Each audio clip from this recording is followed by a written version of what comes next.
Thank you. Actually, I am a CSR manager. I am not a manager of anything else. So I was working in the Middle East for 4 years for my company, which is DLA Piper. We are the biggest law firm in the world, but most people think we are digging pipes somewhere in the desert.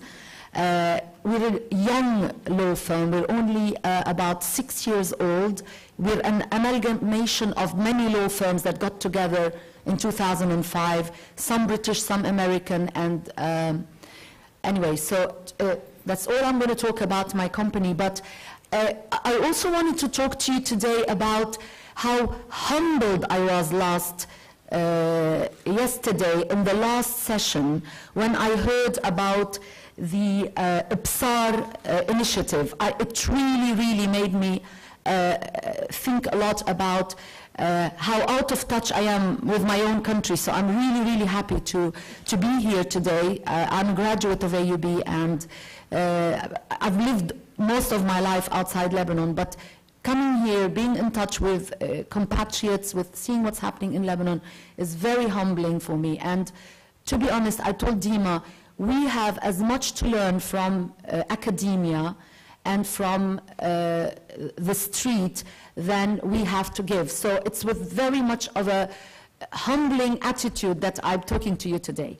And also I wanted to very much thank IBSAR yesterday for teaching me about new trees in Arabic.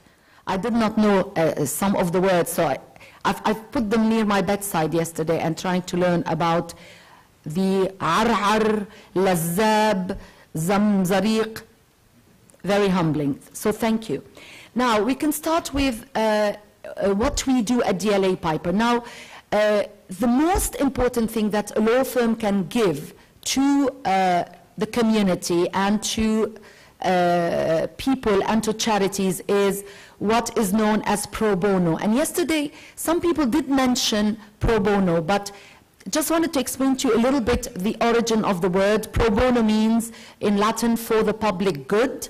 So basically, and that's what lawyers are best at doing, means giving free legal advice to various charities and various institutions that are in need of legal advice and that can't afford it. And that we're really high on pro bono because this is our core business skill. Because yesterday, again, one of the first panelists was mentioning that that's what they do at Deloitte, that they give advice. So giving advice, using your skills is very important in CSR. It's not just about throwing money somewhere not in a sustainable way. So we have given in 2011 193,000 hours of pro bono, which amounted to a few million pounds worth of legal advice to either big charities like Save the Children, UNICEF, or smaller ones. We're really passionate about pro bono, so much so that we have included it in our performance review with employees. Means at the end of the year, when you are going through a performance review, you're not only judged on the amount of hours you are billing or the amounts of clients you are bringing to the company, you're also judged on how many hours you've given back to the community. And that's pretty unique because putting it in the performance review makes it quite attractive to employees. And people are rated into 4 different kinds of levels. They are either disengaged, they haven't given any pro bono advice or community work, or they are engaged, or they are highly engaged, or they are leaders in a certain project. You know, so we rate people on these. You actually rate yourself, and then you discuss it with your manager. Why have you been disengaged from the activities that we're offering you as a law firm? Don't you believe it's something that's interesting for you? So there is a discussion going on about the advantage of being engaged in community work or in pro bono work. Now, environment. We are the first law firm that's been certified globally, 14,001, which is environmental certification. We started becoming green, quote unquote, very early on, and we try and apply it to all our 60-odd,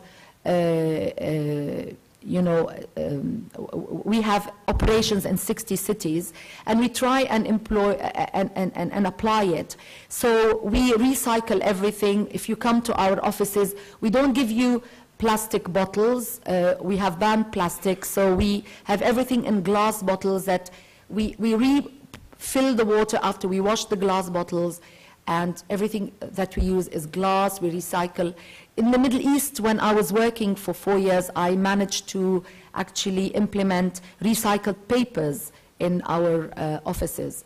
It's not everywhere in the business, but we try and by default print double side, and we recycle all the papers. Some of them go to charity, some of them. So we really try to be very green. Our lights turn off automatically at 8 p.m. If you're in the office or not. Your computers turn automatically off at midnight. So we have engaged IT to actually help us become green and use less power, less electricity. All our lights are, type of green lights. So, but still, my boss calls it, this is normal. This is just called hygiene.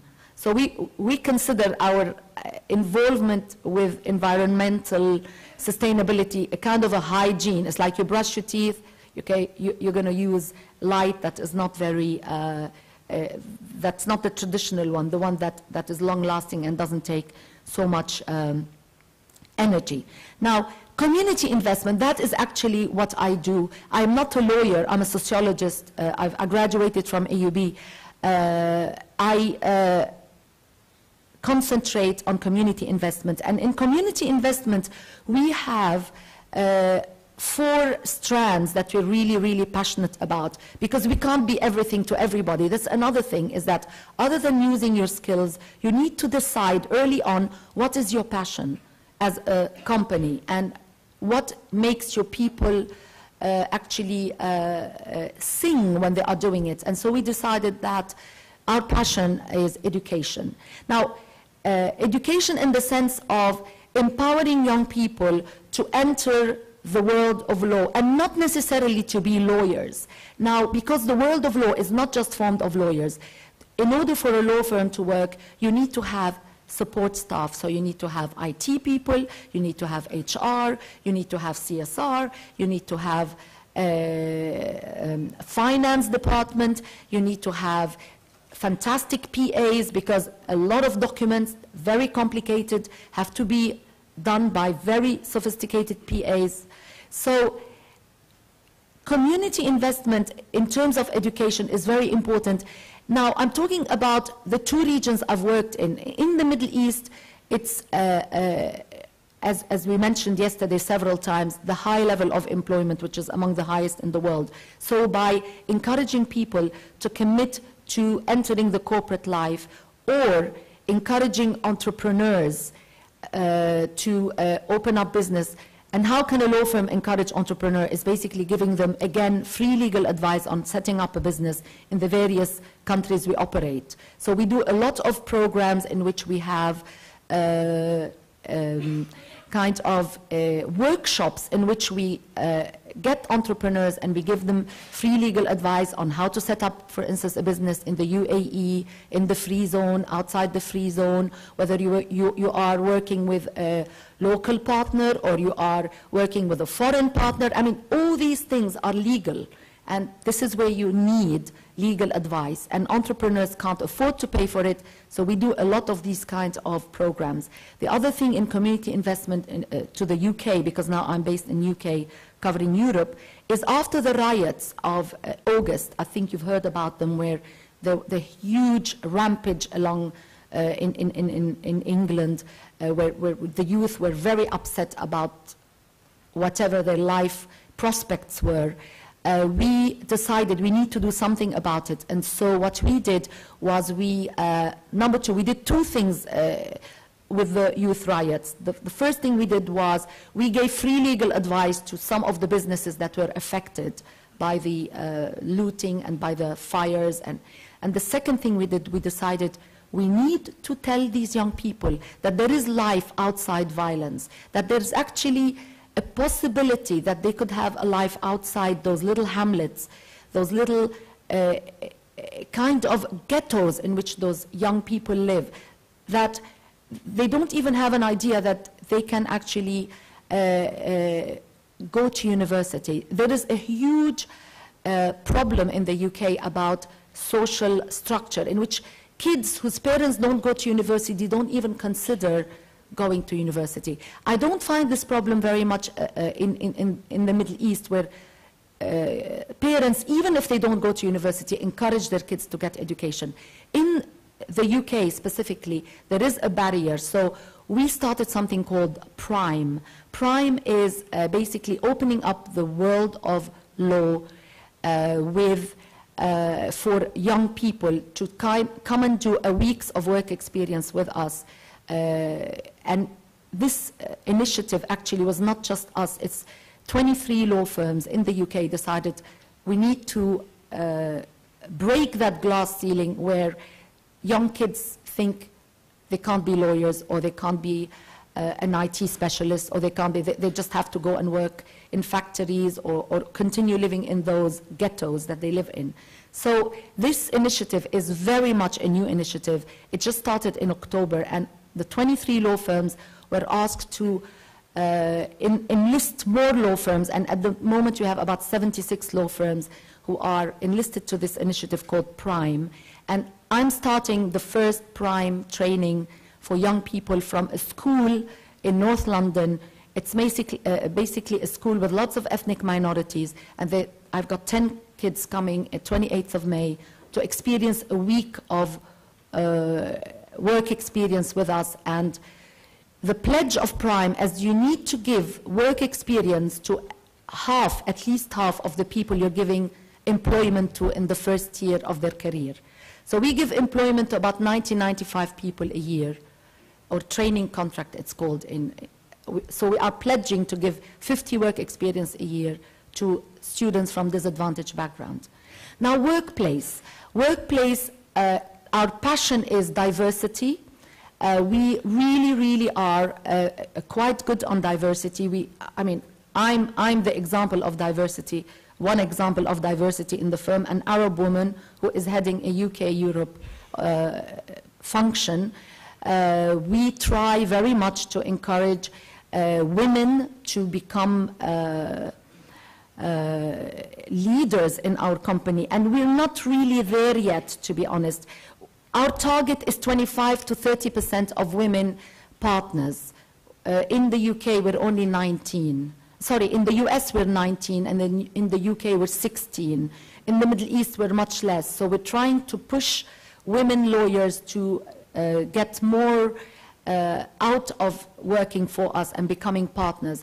And traditionally, law is a very male-oriented and male-dominated place. I mean, judges are mainly men, and partners are mainly men. So we are actually trying to combat that. Now, finally, client engagement. Client engagement is very important for us in the sense that we have decided that we would like to cooperate with clients on certain activities with CSR, and that's something quite new. So we work with Verizon, we work with GE, we work with Barclays on certain law projects, and these are in Africa, in which we go, and some of the legal consultants of those companies that I talked about, with our legal consultants, they go to African law schools, and we're trying to teach, to bring up the level of legal teaching in certain African countries. We've had very successful cooperation in Ethiopia, and now at the moment for the past few years in Tanzania, where we go every summer for a couple of weeks, and we give lessons, legal lessons, together with our clients for the African law students. This kind of teaching is under the umbrella of something called New Perimeter, which is something unique to a law firm again. New Perimeter is like our pro bono teaching arm. It's like our foundation, you could say. So it's a not-for-profit kind of organization that is attached to us, that does all our pro bono, not-for-profit kind of work. And finally, I just want to talk very briefly about our CEO, Sir Nigel Knowles. He is the son of an APC. His father had just a small shop somewhere in Leicester, and he is a prime example of a man who, by sheer determination, studied law, became a lawyer, had the vision to form DLA Piper, which was, as I told you, many, many law firms originating from north of England, and who became Sir a couple of years ago because he is passionate about the environment. So he is an example of how, with sheer determination, hard work, and vision, you can reach a place. So we all admire him very, very much because he actually walks the walks, talks the talks, and he is our representative on the board for CSR. So that's all I want to talk about today, about what we do, but I look forward to engaging with you, questions, and so I'll give the chance for my colleague, Pierre. Thank you.